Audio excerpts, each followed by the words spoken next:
What lenders do is look at what's called exit strategy. So, believe it or not, I'm 50. So only because of when I was born.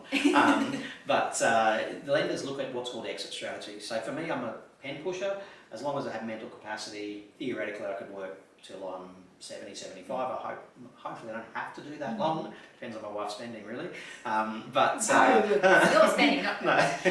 But so what lenders will do is start to look at your exit strategy. So if, for example, I was a roof tiler, at 50, they might say, well, look, you probably could work till 70 at a stretch. They might only offer me a 20-year loan term. But that could depend if I've got a lot of money in super, or I've got a rental property, or I've got the ability to downsize my property.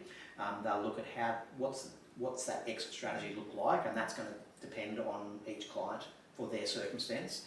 So if you're buying a 2-bedroom unit, it's probably hard to tell the lender what the plan is to downsize.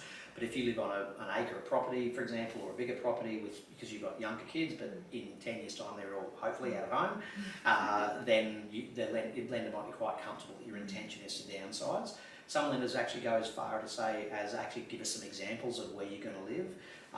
Like, obviously it could change between now and 10, 20 years' time, but they're just wanting to cover their backsides. So I call it the current affair effect. So if the current affair come knocking and they say, why did you lend this guy a loan who's 50 for the next 30 years? They go, hang on, he told us he was going to downsize and use his super to pay it out, or sell a rental property and then pay his own. There was some form of plan there. Correct. So it's their, if you like, their get out of jail free card. Doesn't mean you have to do it, but it's just covering the bank's backside. Right. And especially post-banking Royal Commission, it's something that we've seen a lot.